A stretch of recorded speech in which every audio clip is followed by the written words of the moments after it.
변협회장 기호 1번 하창우 후보. 제89대 서울지방 변호사회 회장직을 맡았던 하창우 후보는 지난 30여 년간의 실무 경험을 토대로 대한민국 변호사들의 길라잡이 역할을 하고 있다.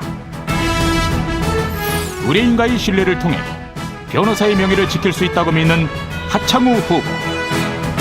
이 시대 변호사의 역할과 책임을 끊임없이 강조하며 앞으로 나아가고 있다.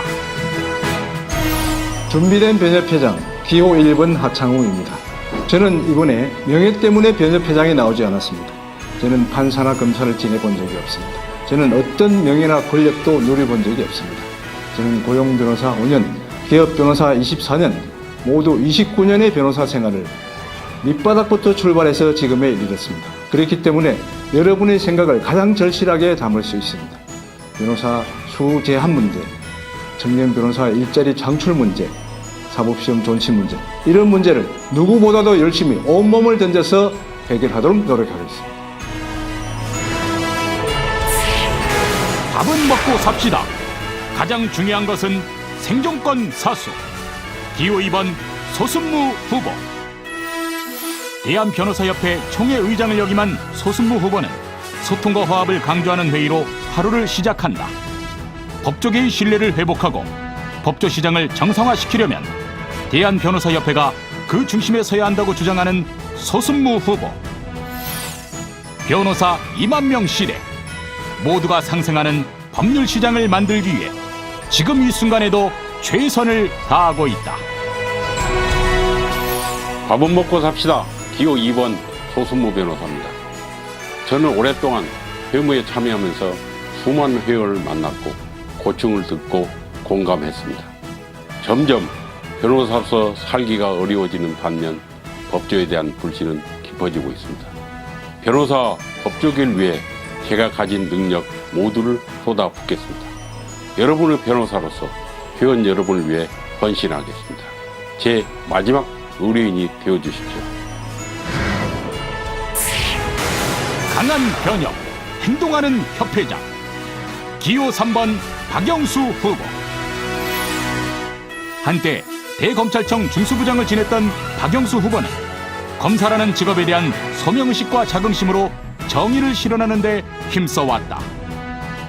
더욱 강한 대한변호사협회를 만들기 위해선 무엇보다 변호사의 화합이 가장 중요하다고 생각하는 박영수 후보. 행동하는 협회장만이 지금의 위기를 기회로 만들 수 있다고 믿고 있다. 강한 변협, 행동하는 협회장 기호 3번 박영수입니다. 저는 대한변협 지자체 세금 낭비 조사특위 위원장으로 활동을 계기로 이번 대한변협 협회장 선거에 출마를 결심하였습니다. 특위 활동을 하면서 청년 변호사들의 고민과 애안에 공감하게 되었습니다.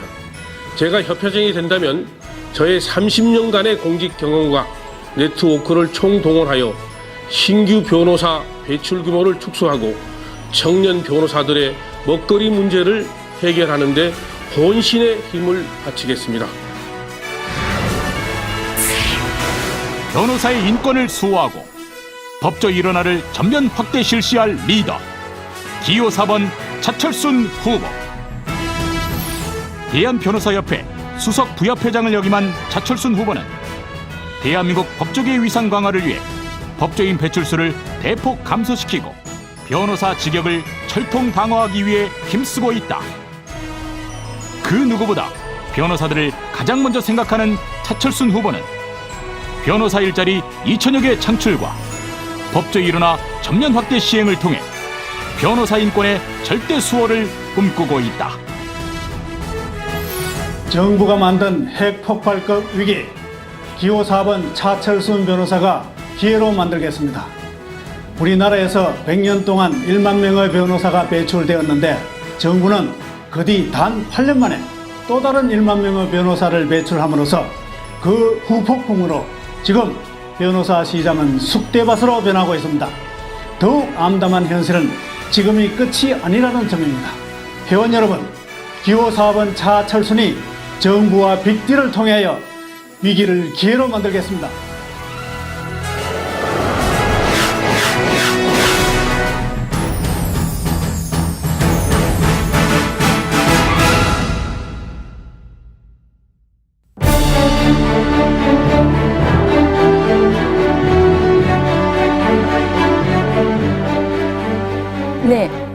지금부터 제48대 대한변호사협회 협회장 후보 정책 토론회 2부 순서를 시작하도록 하겠습니다. 어떻게 1부를 끝내고 나니까 좀 긴장들이 풀리셨습니까? 감사합니다. 자, 1부에서도 말씀드렸듯이 저희가 이 토론회를 준비하면서 전국의 회원들에게 우리 협회장 후보들에게 묻고 싶은 질문이 뭔지 취합을 해서 미리 봉함을 해두었습니다. 그리고 오늘 방송이 시작되기 직전에 우리 후보들께서 이렇게 봉투를 2개씩 뽑으셨습니다. 이 봉투 안에 어떤 질문이 들어있는지는 지금 아무도 모르는 상태입니다. 토론 방식은 이렇게 하겠습니다. 제가 이 질문지를 읽어드리면 4분 안에 답변을 해주시는 겁니다. 4분이 초과되면 자동으로 1분의 찬스 발언 기회가 주어집니다. 그러니까 5분 안에 발표를 하시면 되는데요. 문제는 이 1분은 단 한 번만 주어집니다. 그래서 첫 번째 질문에서 1분을 사용하시면 두 번째 질문에서는 사용할 수 없게 되니까 이 점 유의하시기 바랍니다. 순서는 첫 번째 질문에 대해서 돌아가면서 4명의 후보가 답을 하시고 다시 두 번째 질문에 대해서 답을 하도록 하겠습니다. 구체적인 발언 순서는 1부와 역순으로 진행을 하겠습니다. 그러시면 2부에서는 우리 차철순 후보가 먼저 답변을 하시고요. 그 다음 소순무 후보, 그 다음 하창우 후보, 그리고 박영수 후보 순으로 진행이 되겠습니다. 자, 그럼 차철순 후보부터 시작을 하겠습니다.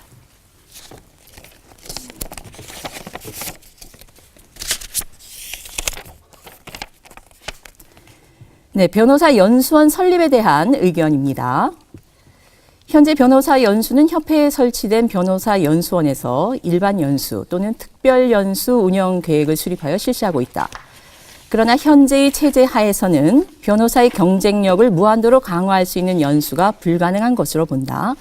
또한 연수를 받는 회원의 입장에서도 경쟁력 강화 차원에서의 계속 교육이라는 생각보다는 의무 연수와 윤리 연수의 연수 이수 시간 때우기에 급급한 것으로 알고 있다. 그러므로 변호사의 계속 교육을 통한 경쟁력 강화 차원에서 변호사 연수원을 실질적인 독립기관으로 설치하고 연수 과목 등의 연구 및 연수 실치를 할 필요가 있다고 보는데 이에 대한 생각은 어떠하신가요? 이것이 질문입니다. 네, 질문의 취지 이해하셨습니까? 예, 그렇습니다. 그러면 답변해 주시기 바랍니다. 의무 연수 문제점 많죠. 어떻게 보면 실효성이 거의 없는 듯한 그런 연수가 많이 있습니다. 이런 연수를 하는 연수원 또 비난의 대상이 되기도 합니다. 그러나 저도 좋은 강의 몇 번 들어봤습니다. 의무연수 좋은 게 많습니다. 의무연수뿐만 아니라 우리 변호사 연수원에서 하는 많은 강의 중에 요사이 젊은이들이 엄청난 비용을 내고도 듣는 그러한 강의가 많이 있는 걸 보았습니다. 이러한 강의가 해가 갈수록 수강자가 많아지는 것을 봤습니다. 어떻습니까? 강의가 좋으면 우리 변호사는 오히려 돈을 주고도 강의를 받는 그러한 학구에 대한 열정이 있습니다. 그래서 저는 변협회장이 되면 이렇게 싫어하는 그러한 의무 연수보다는 찾아오는 그러한 연수를 만들기 위해서 정말로 질 좋은 강사님을 모시고 질 좋은 장소에서 질 좋은 과목을 가지고 정말로 우리 젊은 사람이 전문 교육을 습득하는 데 있어서 없어서는 안 될 그러한 장으로 되게 열심히 해보겠습니다. 이러한 연수원의 내실화는 아무리 지나쳐도 아무리 많이 해도 지나치지 않는 그러한 일이 아닌가 싶습니다. 지금 현재 너무나 많이 배출되는 그런 젊은 변호사들, 자기 나름대로 전문 분야를 갖도록 많이 원하고 있습니다. 그럼에도 불구하고 이제까지는 그러한 젊은이들의 욕구에 맞는 그런 강의가 많지 않았습니다. 제가 봐도 몇 개에 불과했습니다. 그 몇 개, 심지어 몇백만 원 강의료를 내고도 오랫동안 듣는 그런 것까지 있었습니다. 그래서 좋은 강의를 많이 만들겠습니다.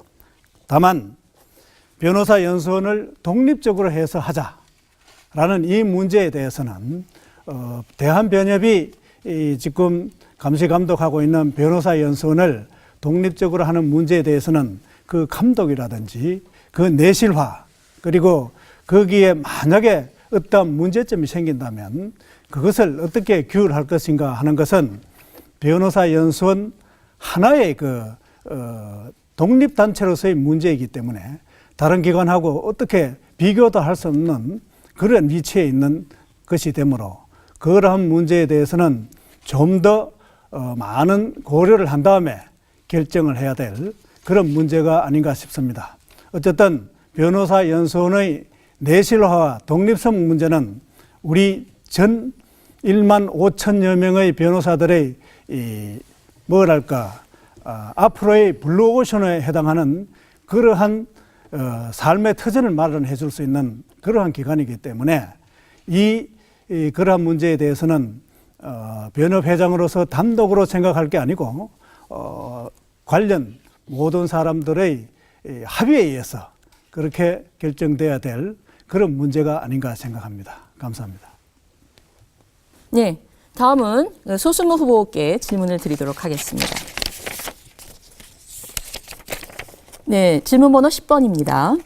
변호사 신뢰도 상승 방안에 대한 것입니다. 변호사계는 여러 가지 어려움에 직면하고 있다. 특히 변호사 수의 급격한 증가로 인한 법률 서비스의 질 저하 등의 우려로 국민 일반의 변호사에 대한 신뢰도가 하락하고 있다. 이러한 현실에서 국민 일반의 변호사에 대한 신뢰도를 높이기 위해서는 시민의식 속에 내재되어 있는 기존의 부정적인 변호사의 모습 개선에 진력하여야 할 것이며 또한 공공성을 지닌 법률 전문가로서의 직무를 충실히 수행해야 할 텐데 이에 대한 구체적인 해결책은 무엇이라고 생각하시나요? 이것이 질문입니다. 네, 답변해 주시기 바랍니다. 제가 답변드리겠습니다. 변호사 사이의 신뢰 하락 문제는 아주 심각한 수준입니다. 저는 몇 년 전에 법률 잡지 인터뷰에서 이런 말씀을 드린 바가 있습니다. 변호사가 배가 고프면 사기칠 수밖에 없고 못 배운 자가 배고프면 도둑질을 할 수밖에 없다. 그런 말씀을 드린 거 있습니다. 지금 현재 변호사의 신뢰, 물론 변호사뿐만 아니라 법조 전체가 국민들로부터 신뢰를 받지 못하는 비정상적인 상황이라고 봅니다. 변호사 신뢰는 제9호인 밥을 먹고 삽시다 하는 문제는 변호사가 어렵게 변호사가 됐으면 변호사로 일해서 밥은 먹어야 된다는 그런 얘기입니다. 결국 국민의 변호사에 대한 신뢰를 확보하는 부분도 결국은 변호사가 변호사로 일해서 먹고 살 수 있는 그런 바탕이 이루어진 것이 대전제가 되어야 된다고 생각합니다. 상황이 어려워지니까 무리한 사건을 수임하고 의료인한테 심지어 의료인이 맡기는 돈까지 횡령하는 그런 사례들이 빈발하고 있습니다. 이건 우리 의식만을 강조해서는 한계적인 문제가 있다고 생각을 하는 겁니다. 그래서 기본적으로는 우리가 일자리를 창출하고 숫자를 줄여서 변호사가 정상적인 궤도에서 일할 수 있도록 하는 게 제 시급한 과제라고 생각합니다.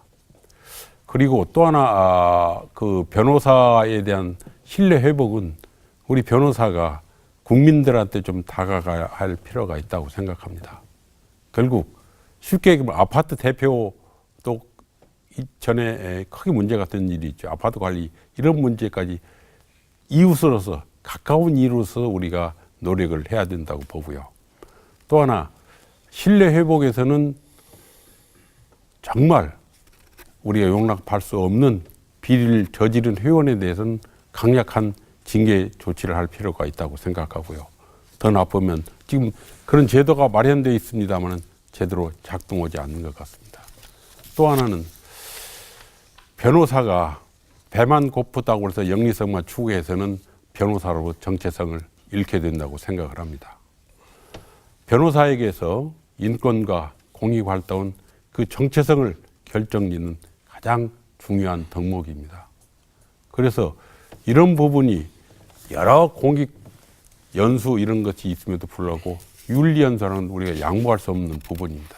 그래서 그 윤리 교육은 우리 의무로서 강화해야 될 뿐더러 그 부분을 확산시킬 수 있는 그런 걸 널리 퍼쳐 나가야 된다고 생각합니다. 요즘에 각 법인에서 공익재단을 많이 만들고 있습니다. 그리고 공익법인들도 많이 생겨나고 오로지 공익활동만 하는 우리 회원들도 늘고 있습니다. 이건 우리에게 굉장히 바람직한 현상이라고 봅니다. 이런 부분들이 정말 우리의 공익 또 신뢰 회복을 위한 프론티어가 돼서 크게 발전시켜 나갈 수 있는 계기가 된다고 보고요. 제가 협회장이 된다면 이런 공익활동을 위한 법인 개인에 대한 지원을 획기적으로 확대해서 풀뿌리 신뢰 회복부터 나서도록 하겠습니다. 제가 생각하는 방안입니다. 이상입니다. 네. 변호사 신뢰도 상승 방안에 대해서 변호사의 의식 제고뿐만 아니라 일자리 창출 등의 제도 개선과 또 공익활동 확대 등의 제도도 필요하다 이런 말씀을 해주셨습니다. 다음은 하창우 후보께 질문을 드리겠습니다. 네, 협회 위원회 제도 개선에 관한 질문인데요. 질문 번호 8번입니다. 대한변협의 위원회 운영 규칙은 1983년에 제정되었고 마지막으로 개정된 것이 2007년이다. 해를 거듭할수록 규모가 커지고 있는 현실에 비추어 위원회 운영은 과거를 맴돌고 있다는 느낌이다. 또한 현재 변협의 위원회는 집행부 임원 위주로 가동되고 있어서 집행부가 바뀌면 위원회 활동도 중단된다는 문제점이 있는데 이를 개선하기 위한 위원회 제도의 개혁 필요성이 있다고 생각하시는가요? 이것이 질문입니다. 아주 좋은 지적인 것 같습니다. 제가 집행부를 맡아서 회무 활동을 해봐도 집행부가 바뀔 때마다 새로 위원회를 임명하니까 종전에 있던 전문성을 가진 그 위원이 다시 물러나고 새로운 위원이 오십니다. 그렇게 되면 새로운 위원은 또 업무를 익히지 못해서 많은 시간을 들이고 뿐만 아니라 교류 관계, 대외적인 교류 관계에 있어서도 우리나라는 위원의 얼굴이 자꾸 바뀝니다. 그런데 외국에서 오시는 위원들은 같은 위원회에서는 같은 업무를 담당하고 접촉을 하게 되는데 우리는 바뀌고 외국은 그대로 있고 그래서 전문성 확보가 제대로 안 되는 것 같습니다. 그래서 이 문제를 해결하기 위해서 저는 몇 가지 방안을 가지고 있습니다. 첫 번째로 우리 위원회 위원들의 전문성을 확보하기 위한 예를 들면 국제위원회 같이 전문성을 확보하기 위한 어떤 교육을 좀 집중적으로 실시할 필요가 있습니다. 사실상 지금 각종 위원회가 많이 있지만 전문성 교육은 실시하지 않고 있습니다. 또 하나는 위원회를 오히려 집행부보다도 위원회 위원들을 임기를 길게 하는 것입니다. 그러니까 위원회의 임기를 6년이나 8년 정도로 하면 집행부가 서너 번 바뀌도 그대로 있습니다. 예를 들면 일본의 경우에는 국제위원회 위원이 매년 같은 분이 오십니다. 같은 분이 와서 전문성을 확보하고 접촉하고 의견을 발표합니다. 그런데 우리는 그런 전문성 확보가 되어 있지 않습니다.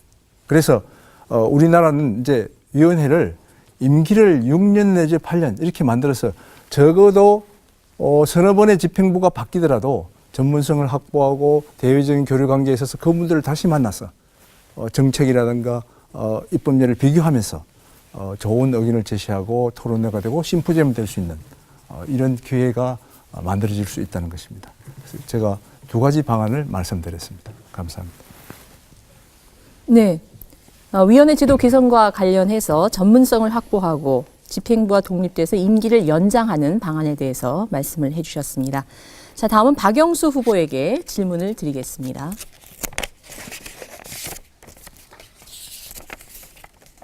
네, 질문 번호 16번. 변호사의 대국민 인식 제고 방안 및 변협의 위상 방안입니다. 질문이 두 가지입니다. 첫 번째, 법치주의와 민주주의 확립을 위해 많은 기여를 하고 있음에도 불구하고 각종 불법 부당 행위에 따른 언론 보도로 법조인, 특히 변호사에 대한 국민의 인식이 좋지 않다. 무엇보다 변호사의 이미지 개선이 필요하다고 보이는데 어떠한 생각을 가지고 있으신지요? 또 두 번째 질문입니다.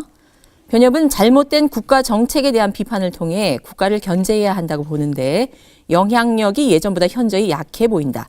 변협이 국가정책 견제 및 인권 침해 사례에 대해 견제 기능 강화 방안이 있는지 말씀해 주시기 바랍니다. 네, 변협의 사명은 사익 추구도 필요하지만은 법치주의와 사법정의 실현, 인권옹호라는 그 공익적 사명이 있습니다. 그런데 요즘 법률 시장이 각박해지다 보니까 공익적 사명은 뒤로 가고 사익 추구만 있는 것처럼 국민 눈에 비춰지기 때문에 국민으로부터 신뢰를 얻지 못하고 있다고 저는 생각합니다. 한 예로 인권보고서 예를 들어보겠습니다. 옛날에 대한변협에서 나오는 인권보고서의 그 사회적 파장은 엄청났습니다. 제가 검사직 시대에 그 인권보고서 초안이 어떤 내용이 실려있나, 이것이 국민한테 또 어떠한 파장을 끼칠까 염려해가지고 그 초안을 얻으려고 노력했던 그 기억이 아직도 생생합니다. 이 정도로 지금 그 우리의 그 공익성에 대해서는 상당히 지금 사회가 또 국민이 바라고 있습니다. 그래서 저는 그렇게 생각합니다.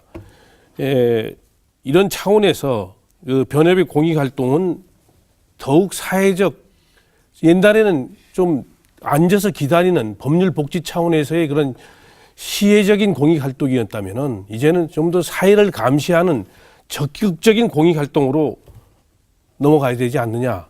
그러기 위해서는 지금 우리가 입법 평가를 통해서 입법 감시를 하고 있습니다만은 제가 몸담았던 지자체 세금 낭비 조사 특위를 통해서 한 그 재정 감시 활동, 또 사회 전체에 퍼져 있는 그 부패에 대한 부패 감시 활동, 이런 것이 함께 전개된다면 변협의 위상도 높아지고 우리 변호사들이 국가를 위해서 또 사회 발전을 위해서 노력했다는 그런 자긍심도 생기고 해서 오히려 더 좋은 기회가 아닐까 이런 생각을 하고 있습니다. 그래서 변호사의 공익 활동은 더욱 다양화되고 적극화돼서 국민한테 봉사해야 된다고 저는 평소에 소신으로 생각하고 있습니다. 네. 종전에 변협에서 해왔던 그 시혜적 성격의 공익활동에서 한 걸음 더 나아가서 이제는 사회 감시 기능으로서의 공익활동을 강화함으로써 변협의 위상을 높여야 되겠다, 이런 말씀을 해주셨습니다. 자, 이제 첫 번째 질문에 대해서 네 분 후보들이 모두 답변을 해주셨는데요. 이제 두 번째 질문으로 들어가도록 하겠습니다. 자, 다시 차철순 후보께 이어주겠습니다.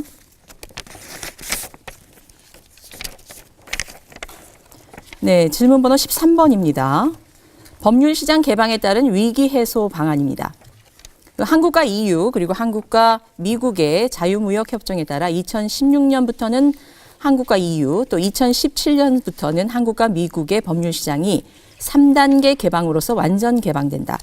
이에 따라 외국 로펌이 국내 로펌과 합작회사를 설립할 수 있으며 합작회사를 통해 국내 변호사를 고용할 수 있고 국내 법 사무도 가능해진다.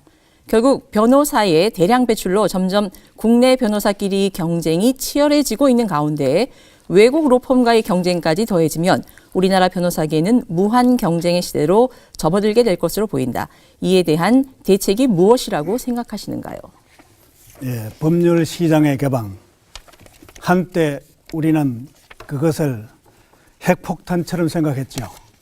제가 세계적인 로펌의 우리나라 첫 개소식 때 변호사협회 부협회장 자격으로 가서 축사를 해준 일이 있습니다. 거기에서 우리나라에는 지금 핵폭탄이 2개가 있다라고 말을 했습니다. 하나는 북한에 있고 하나는 이 지붕 위에서 외국의 로펌이 들어오면 죽는 걸로 생각하는 그러한 상태에 있다라고 했더니 거기에 있던 많은 분들이 파한대소하는 걸 봤습니다. 과연 그게 핵폭탄으로 남을 것이냐, 아니면 그걸 계기로 해서 우리가 좀 더 세계로 뻗어나갈 것이냐 하는 것은 우리의 학이 나름이라고 생각을 합니다. 어쨌든 우리는 세계 경제 10대 강국에 들어 있습니다. 제가 최근에 외국 변호사협회 간부들을 만나본 결과 현재 세계 경제가 침체에 있지만 그래도 가장 먹을 게 많은 게 한국 시장이라 그럽니다. 그래서 대형 로펌들이 한국을 호시탐탐 노리고 있다는 그런 말을 들었습니다. 우리가 한국 경제가 지금 어렵다고 해서 이렇게 맹놓고 있을 때 외국 로펌들은 우리를 어떻게 하면 잘 요리할까 하고 그렇게 지금 생각을 하고 있는 것 같습니다.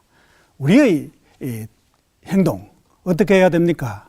로펌이 들어올 때 그것을 적대시하기보다는 그 로펌의 그 경영 기법을 배우고 그것을 젊은이에게 전수해서 세계로 뻗어나가는 그러한 계기가 되도록 해주는 한편 그 세계적인 로펌이 우리나라에 들어와서 위법 행위를 하거나 아니면 업무에 있어서 우리나라 변호사들과 자기 나라의 변호사들 간의 어떤 차별나는 행동 이런 걸 할 때는 정말로 잘 감시해서 엄단을 하는 그러한 행위를 해야 된다고 생각을 합니다. 또 한편으로는 이러한 세계 시장이 이 세계에 우리가 개방이 되고 있는 현재에서 우리 변협은 이제까지 우리나라 안에서만 회무에만 열심히 하는 그러한 다람쥐 채바퀴 돌듯한 그러한 업무에서 탈퇴해가지고 좀 더 적극적으로 해외에 나가야 된다고 생각을 합니다. 이제까지 관례 보면 그렇지 않은 사람도 일부 있습니다만 대부분은 세계 변호사 대회다 이런 데 가서 등록만 해놔놓고 그냥 흰 사람이 접근하면 언어의 장애 때문에 비실비실 피하다가 골프나 치고 관광을 하다가 돌아오는 경우가 정말로 많습니다. 그러나 아까도 말씀드렸다시피 우리의 법률 시장이 개방되는 이때에는 그 사람들이 우리를 만나기를 정말로 기대하고 있습니다. 이럴 때 정말로 능력 있는 협회장이 그 사람들과 1대1로 정말로 마음속에 대화를 할 수 있는 그런 능력을 갖추었다면 우리가 그 사람들하고 우리나라하고 서로 윈윈할 수 있는 그러한 업무 협약은 얼마든지 가능하리라고 생각합니다. 최근 보도에 의하면 중소로펌에서 외국 대형 로펌하고 특정 분야에 대해서 잘 협약을 해가지고 같이 해보자는 그러한 많은 일들을 하고 있는 것을 보았습니다. 이제 우리 대한변협도 그러한 것에 좀 더 나아가서 세계변호사협회라든지 이런 곳에 우리 변호사들을 좀 더 10대 강국에 올리는 그러한 자리를 확보시켜줘가지고 우리 국익을 좀 더 높이는 반면 우리 변호사들에게 새로운 일자리를 제공하는 그러한 변협의 업무가 시행되어야 할 거라고 생각합니다. 그러한 의미에서 이러한 법률시장 개방은 우리에게 또 다른 기회를 주고 있습니다. 우리 회원 여러분, 이 기회를 좀 더 활용합시다. 감사합니다. 네. 법률시장 개방에 따른 위기를 단순히 적대시하거나 배척하지 말고 위법 활동은 감시하되 경영기법을 배우는 등 적극적 기회로 활용하자 이런 말씀을 해주셨습니다. 자, 다음은 소순무 후보님께 여쭙겠습니다.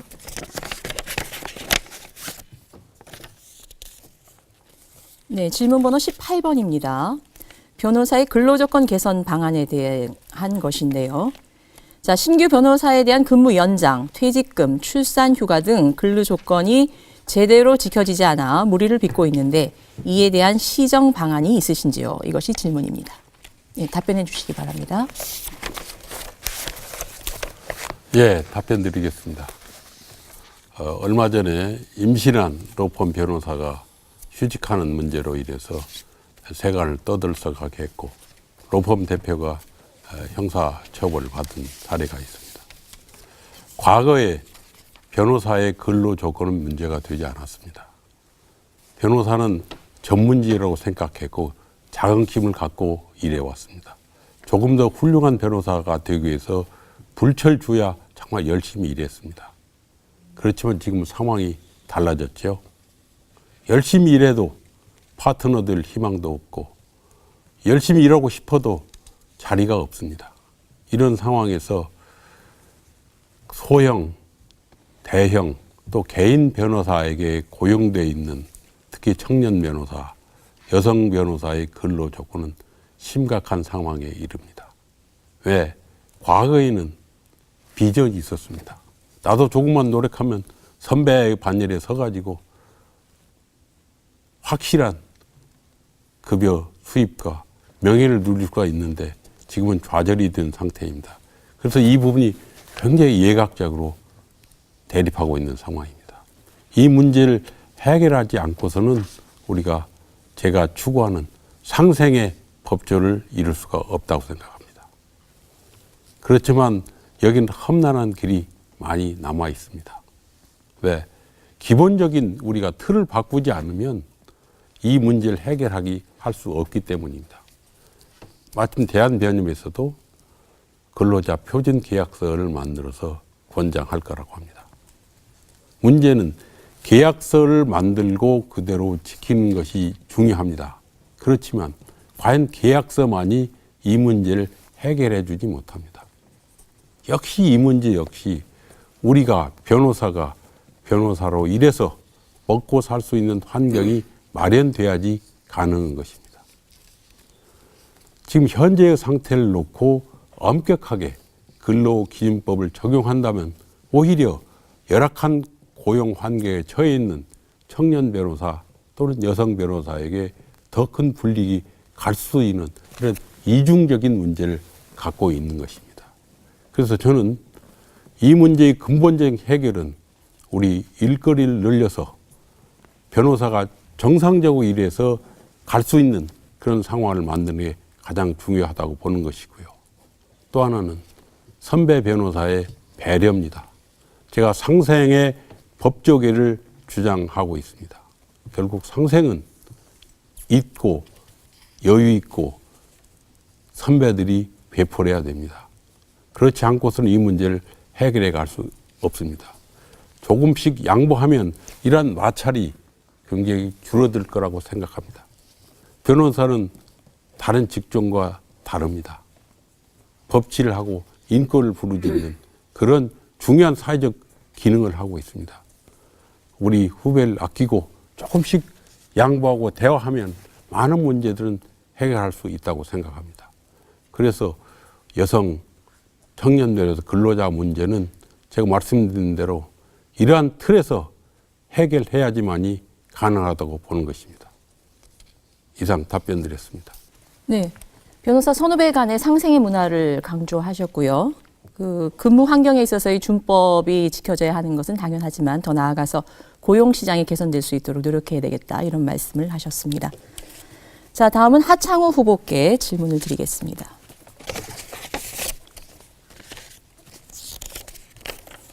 네, 질문 번호 17번입니다. 변호사의 징계 및 교육 강화와 관한 질문인데요. 변호사에 대한 엄격한 징계와 교육 필요성이 증대되는 상황에서 변호사의 전문성 강화와 윤리의식 제고라는 측면과 또 회원의 자율성 침해 및 의무사항 증가라는 측면에서 견해가 갈리고 있다. 이에 대한 해결 방안이 있다면 무엇인가요? 이것이 질문입니다. 좋은 지적입니다. 그렇지만 질문을 잘 해석해 보면 이 질문은 마치 전문성 강화와 윤리의식 제고라는 측면과 자율성 침해 및 의무사항의 증가라는 측면이 이게 마치 서로 대립적인 관계에 있는 것처럼 생각하고 계신 것 같습니다. 그렇지만 제 생각으로는 이 두 개는 양립이 가능하다고 생각합니다. 먼저 전문성 강화는 변호사라는 직업의 전문 지식에 충실한 문제입니다. 그래서 전문성 강화 문제는 계속 앞으로도 지속적으로 필요합니다. 그렇다고 해서 전문성 강화가 윤리의식의 제고와 배치된다는 거나 자율성 침해와 배치되는 것은 아니라 할 것입니다. 그 다음에 윤리의식 제고를 두고 본다면 윤리의식 제고는 국민에 대한 신뢰 문제입니다. 물론 변호사의 직업 윤리 또 내부의 문제이기도 합니다만은 우리가 변호사들이 어떤 정책을 펴서 국민의 신뢰를 얻지 못하면 우리의 직업도 개척할 수가 없습니다. 즉 국민의 신뢰가 있어야만 우리의 직업 개척, 입법 활동을 통한 직업 개척의 문제가 가능하다는 것입니다. 그래서 이 두 가지의 문제는 서로 대립적인 관계가 아니고 서로 상호 보완이 가능한 별개의 문제라고 이렇게 생각합니다. 그래서 우선 징계 문제를 두고 본다면 어떤 사전에 변협이 정보를 제공해서 지식을 제공하고 그래서 이것을 위반했을 때 비로소 징계를 해야 되는데 지금 징계 문제를 보면 변호사들이 그런 규정이나 규칙이 있는 것을 모르고 위반하는 경우가 많이 있습니다. 그래서 징계 문제는 좀 더 변협 차원에서 정보를 많이 제공하고 교육을 통해서 이런 문제에 위반되지 않도록 하는 주의가 필요하다고 할 것이고요. 공익활동 문제에 관해서도 보면 공익활동에 대한 홍보와 정보 제공이 사실상 별로 없습니다. 무엇을 해야 되는 것이 공익활동인지 이거에 대한 정보를 변협 차원에서 전국적인 매뉴얼을 만들어서 공익활동을 할 수 있는 장소, 어떤 기관에 가면 공익활동을 할 수 있는지 이런 것도 정보를 제공해서 공익활동을 회원들이 많이 할 수 있고 그럼으로써 국민의 신뢰를 얻을 수 있도록 변협이 역할이 더 정대시키는 그런 홍보 기능도 해야 된다고 생각합니다. 이상입니다. 네. 변호사로서의 전문성 강화와 윤리의식 제고는 함께 가야 할 덕목이고 다만 정보 부재로 인해서 억울하게 징계를 당하는 사례는 없도록 변협 활동 차원에서 노력을 하겠다 이런 말씀을 해주셨습니다. 자, 이제 마지막으로 박영수 후보에게 질문을 드리도록 하겠습니다.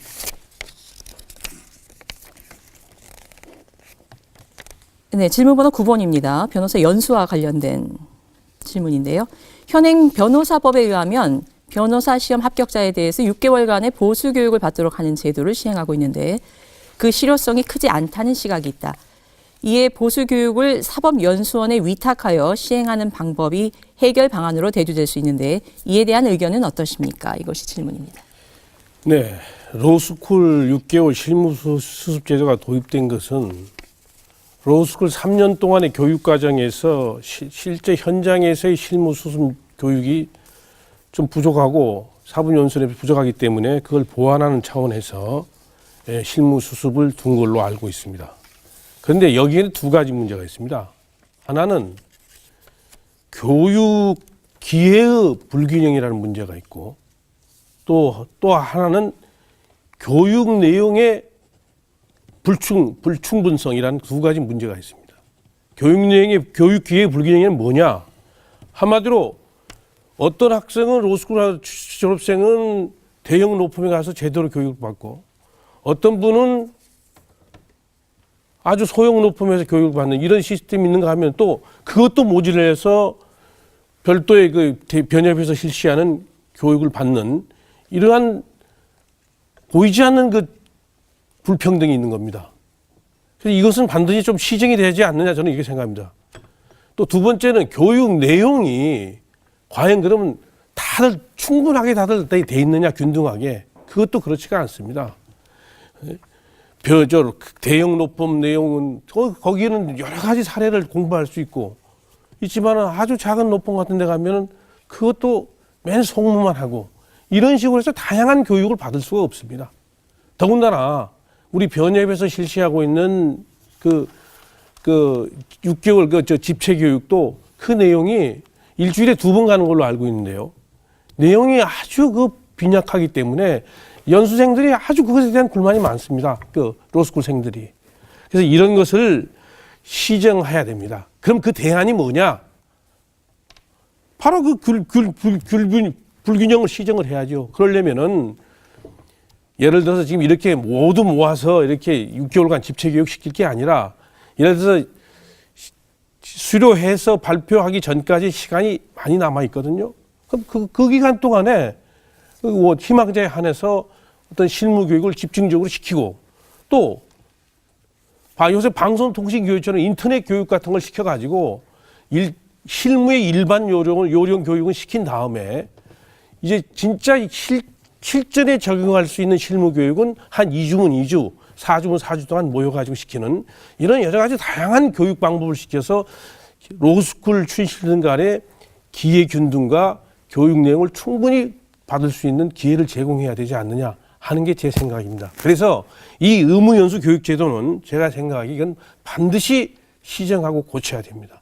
그래서 우리 로스쿨생들이 모두 동등한 출발점에서 출발해서 경쟁할 수 있도록 그렇게 배려해 주는 게 우리 선배들의 의무자 책임이 아닌가 이런 생각이 듭니다. 네, 이상 마치겠습니다. 네, 현행 6개월간의 변호사 연수 제도에 대해서 교육 기회의 불균형 또 교육 내용의 불충분의 문제점이 있기 때문에 반드시 개선되어야 하고 개선 방안에 대해서는 인터넷 교육 등 수요자 위주의 실무 교육을 하는 것이 좋겠다 이런 의견을 제시해 주셨습니다. 자, 이제 두 가지 질문에 대해서 우리 후보님들 모두 답변을 해 주셨는데요. 시험 보시느라고 고생들 하셨습니다. 예. 어떤 질문은 다소 수월하셨을 수도 있고 또 어떤 질문은 예상치 못한 것이라 당황하셨을 수도 있는데 역시 협회장 후보답게 깊이 있는 답변을 해주셨던 것 같습니다. 자, 여러분은 지금 제48대 대한변호사협회 협회장 후보 정책토론회 2부 순서와 함께하고 계십니다.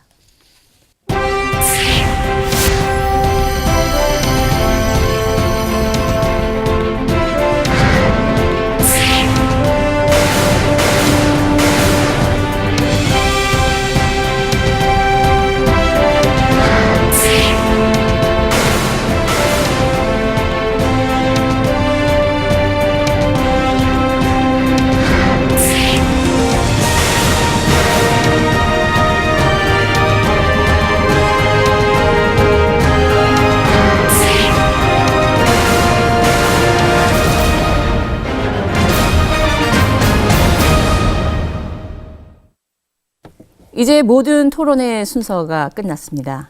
이제 제가 마지막으로 오늘 참석하신 후보들에게 1분의 발언 기회를 드리겠습니다. 다른 사람이 아닌 왜 내가 협회장이 되어야 하는지를 간단하게 정리를 해 주시기 바랍니다. 발언 순서는 기호순대로 하겠습니다. 자, 먼저 하창우 후보부터 시작을 해 주시기 바랍니다. 회원 여러분, 저는 고용변호사 5년, 개업변호사 24년, 모두 29년의 변호사를 아래에서부터 시작해서 여러분의 고충을 가장 잘 알 수 있습니다. 제가 변협회장이 된다면 여러분의 고충을 그대로 반영해서 여러분이 생각하고 계시는 바를 정책으로 펼쳐서 입법 과정을 거쳐서 반드시 실행하도록 노력하겠습니다. 강력한 변협, 소통하는 변협, 멋있는 변협을 저희 모든 몸을 던져서 반드시 실행하도록 노력하겠습니다. 감사합니다. 네, 감사합니다. 다음은 기호 2번 소순무 후보입니다.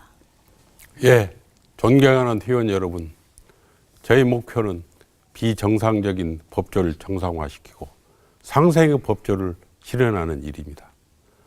저는 나름대로 비전, 경력, 아이디어를 갖췄다고 생각합니다. 저는 반드시 변호사로 일해서 밥을 먹고 살 수 있는 그런 변호사 사회를 이룩하겠습니다. 저는 변호사 협회장에 출마하기 위해서 로펌 대표직도 내려놨습니다. 협회장이 취임하는 경우 수상 일체도 우리 회원 여러분을 위해서 쓰겠습니다. 부디 여러분께서 저희 마지막 의뢰인이 되어주십시오. 제 34년의 법적 경력 모두 함께 여러분께 쏟아붓겠습니다. 감사합니다. 네, 다음은 기호 3번 박영수 후보입니다. 존경하는 회원 여러분, 오늘날 변호사 사회는 절대절명의 위기에 있습니다. 시장의 위기, 신뢰의 위기, 비전의 위기입니다.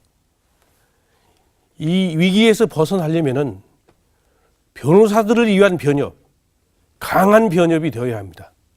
저는 할 수 있습니다. 여러분의 힘과 지혜를 저에게 주십시오. 저는 해내겠습니다. 그래서 이 강한 변협이 되고 행동하는 협회장이 되겠습니다.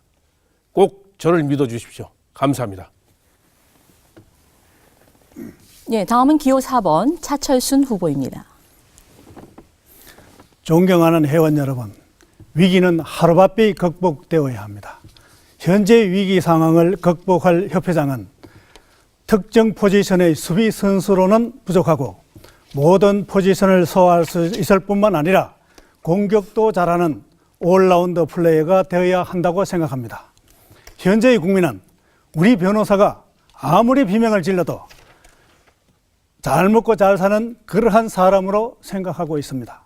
이러한 국민적 인식을 불식하고 우리가 바라는 목적을 달성하기 위해서는 국민적 인식을 바꿀 수 있는 여론 조성과 목적 달성까지 가는 길을 정확히 알고 그 길목에 있는 사람들을 설득하여야 하기 때문입니다.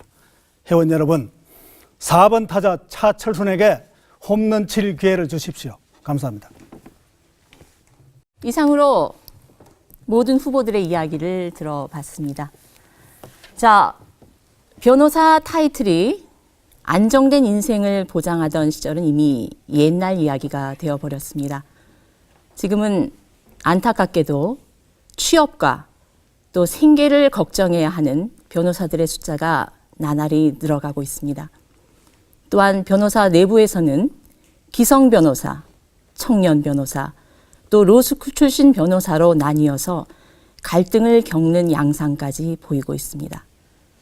그러나 여러분, 지금은 우리가 힘과 지혜를 모아야 할 때입니다.